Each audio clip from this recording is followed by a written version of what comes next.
വടക്കൻ പറവൂരിൽ യുവതിയെ ആൺ സുഹൃത്ത് കൊലപ്പെടുത്തി. ചൂണ്ടി സ്വദേശി സുരമ്മയാണ് കൊല്ലപ്പെട്ടത്. പ്രതി ഷിബിൻ കസ്റ്റഡിയിലാണ്. വീട്ടിലേക്ക് വിളിച്ചു വരുത്തിയ ശേഷം പ്രതി കുത്തിക്കൊലപ്പെടുത്തുകയായിരുന്നു. മിഥുൻ അയ്യപ്പനുണ്ട് ഈ വാർത്തയുടെ വിവരങ്ങൾ നൽകാൻ. മിഥുനെ, വളരെ നിർഭാഗ്യകരമായ ഒരു വാർത്ത, ഒരു സംഭവം. ഒരിക്കൽ കൂടി ഈ ആൺ സുഹൃത്തിന്റെ ക്രൂരതയ്ക്ക് ഒരു പെൺകുട്ടി ഇരയായിരിക്കുന്നു. എന്തിനായിരുന്നു ഈ അരുങ്കൊല? എന്താണ് കസ്റ്റഡിയിലായ പ്രതി പോലീസിനോട് പറയുന്നത് മിഥുൻ? ഇപ്പോൾ പ്രതി ഷിബിനെ പോലീസ് വിശദമായി ചോദ്യം ചെയ്തു വരികയാണ്. ഇപ്പോൾ കസ്റ്റഡിയിൽ എടുത്തിരിക്കുകയാണ്. അറസ്റ്റ് അടക്കമുള്ള കാര്യങ്ങൾ രേഖപ്പെടുത്തുന്ന അടക്കമുള്ള നടപടിയിലേക്ക് നീങ്ങുന്നു. കൊല്ലപ്പെട്ട സുരമ്യ ഇപ്പോൾ പറവൂർ താലൂക്ക് ആശുപത്രിയിലാണ് സുരമ്യയുടെ മൃതദേഹം സൂക്ഷിച്ചിരിക്കുന്നത്. ഇന്ന് രാവിലെ 10 മണിക്ക് ശേഷമാണ് ഇത്തരത്തിലൊരു അതിക്രമം ഉണ്ടായിരിക്കുന്നത്. ഈ ഷിബിനും സുരമ്യയും തമ്മിൽ ഏറെ വർഷത്തെ, ഏതാണ്ട് 6 വർഷത്തോളം പരിചയക്കാരാണ്.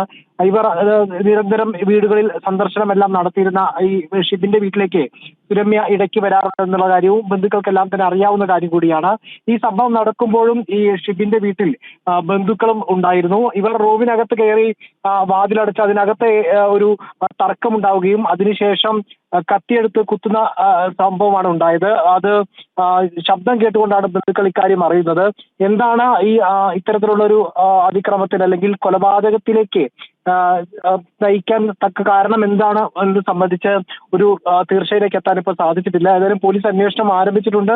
പ്രതി കസ്റ്റഡിയിലുമാണ്. വൈകാതെ തന്നെ ഇതിന്റെ കാരണങ്ങളും ഈ പ്രകോപനത്തിന് കാരണം എന്ത് എന്നുള്ള ചോദ്യത്തിന് ഉത്തരം ലഭിക്കുമെന്ന് തന്നെയാണ് കരുതുന്നത്. വിശദമായിട്ടുള്ള ചോദ്യം ചെയ്യൽ ആരംഭിച്ചു കഴിഞ്ഞു. വടക്കേക്കര പോലീസിന്റെ കസ്റ്റഡിയിലാണ് ഇപ്പോൾ പ്രതിയുള്ളത്. മരിച്ച സുരമ്യയുടെ മൃതദേഹം പറവൂർ താലൂക്ക് ആശുപത്രിയിലും പ്രവേശിപ്പിച്ചിരിക്കുകയാണ്. ശരി മിഥുൻ, വടക്കൻ പറവൂരിലാണ് നാടിനെ നടക്കിക്കൊണ്ട് ഒരു ക്രൂര കൊലപാതകം നടന്നിരിക്കുന്നത്. എന്തായാലും ഈ ആൺ സുഹൃത്ത് നിലവിൽ പോലീസ് കസ്റ്റഡിയിലാണ്. 5-6 വർഷമായി ഇരുവരും തമ്മിൽ പരിചയമുണ്ടെന്നാണ് ലഭിക്കുന്ന വിവരം. പക്ഷേ എന്തിനാണ് ഇത്തരത്തിലൊരു കൊലപാതകത്തിലേക്ക് എത്തിക്കും വിധത്തിലുള്ള ഒരു പ്രകോപനം, എന്ത് തർക്കമാണ് ഇവർക്കിടയിൽ സംഭവിച്ചത് എന്നുള്ളത് നിലവിൽ വ്യക്തമല്ല. എന്തായാലും പോലീസ് അന്വേഷണം ഈ കേസിൽ പുരോഗമിക്കുകയാണ്.